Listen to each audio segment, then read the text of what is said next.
Fala galera, tudo bem com vocês?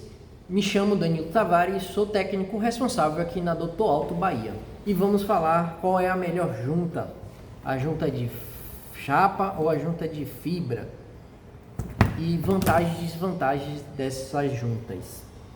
Galera, para quem não sabe, essa junta é a junta do cabeçote. Normalmente ela fica ali entre o cabeçote e o bloco do motor, então se faz um sanduíche e no meio está essa junta.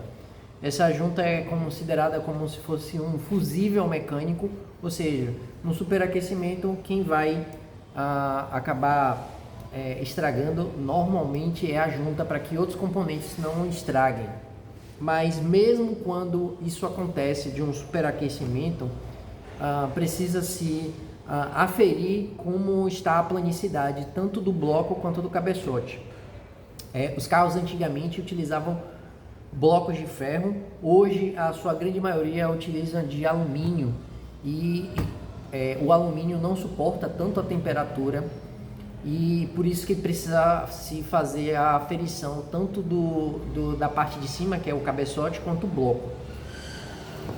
Além disso, nesse vídeo, para a gente iniciar, vamos falar da desvantagem primeiro dessa junta aqui, que é considerada junta de fibra, ou como a galera mais conhece, como junta de amianto. Para a gente enriquecer esse vídeo, eu resolvi fazer um corte explicando que hoje não utiliza-se mais juntas de amianto. Já é um outro produto, porque o amianto ele é cancerígeno. Então a utilização de amianto antigamente se utilizava no telhado, no tanque de água, utilizava nas pastilhas de freio, no disco de embreagem. Então esse componente aí, esse produto foi proibido, né, por se entender que ele era cancerígeno. Então hoje não utiliza mais amianto. A característica do amianto é que ele resistia bastante à temperatura. Hoje utiliza fibras. Então hoje erradamente nomeia a junta de fibra como a junta de amianto. Essa junta de amianto, ela tem a capacidade de aderir mais às imperfeições. Então, se a retífica por algum motivo lá a ferramenta não deixou o cabeçote 100% plano, essa junta aqui, ó, ela vai suportar até 35%, diferente dessa junta aqui, ó, da de chapa. Normalmente a de chapa até 5% ela consegue aderir. Então essa é a vantagem e a desvantagem. Então, para que eu possa utilizar uma junta de chapa, tem que se fazer a aferição da planicidade e da rugosidade também, que são coisas diferentes desse componente do cabeçote e do bloco. Porque se tiver alguma imperfeição, quando você colocar essa chapa aqui, você vai ter problema, ou um vazamento de água entre essa junção, ou problema também desse anel aqui do fogo, né, anel de fogo que a gente chama, que é essa partezinha aqui, ó, ela ficar escapando com pressão. Então, para se utilizar esse tipo de junta, precisa-se ter uma certa qualidade no serviço. Por isso que muitos profissionais preferem utilizar esse tipo de junta. Porque, e qual é a desvantagem dessa junta? Ela não tem a mesma resistência mecânica do que a junta de chapa. Originalmente, quando você compra o seu carro lá, normalmente vem essa junta aqui, que é a junta de chapa.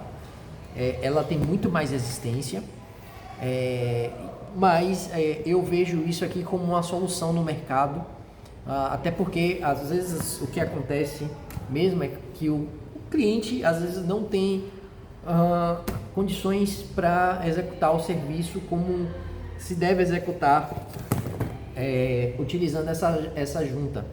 Por ela aderir menos às imperfeições, isso aqui, ó, até 35% ela adere, você coloca e não tem problema. só que não tem a resistência como uma junta de chapa. Na minha opinião, qual é a melhor?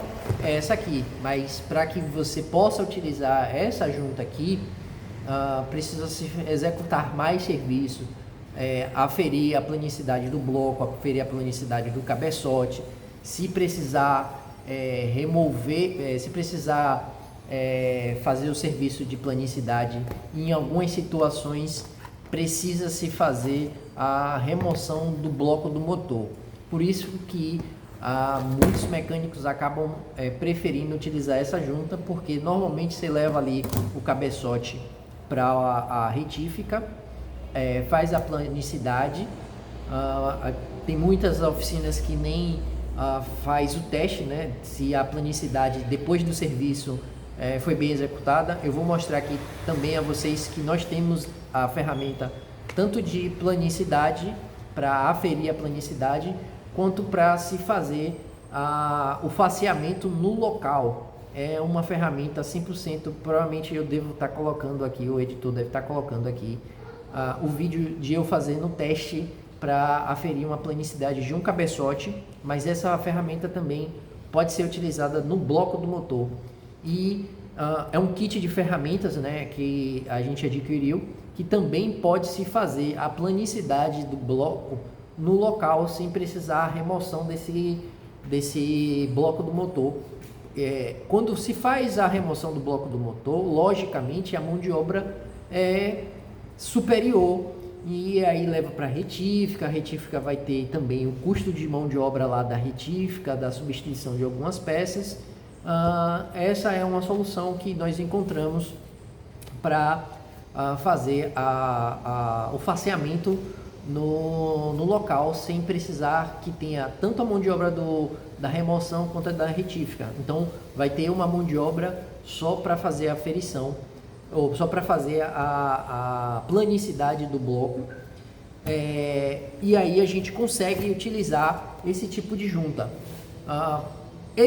Essa junta, por ela ser mais resistente, eu considero melhor do que essa junta. Não estou falando que essa junta não seja boa, ela é boa, porém precisa se fazer alguns outros serviços para se utilizar essa junta. Galera, eu convido vocês também a deixar comentários aqui. Também, se você deseja nos acompanhar no Instagram, vou estar colocando aqui o Instagram, @Dr.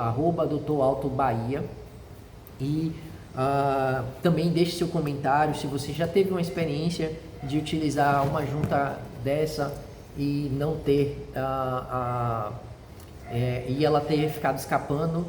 Como eu já expliquei, normalmente quando escapa é porque tinha alguma imperfeição na face, e aí ela não vai aderir tanto quanto a junta de fibra.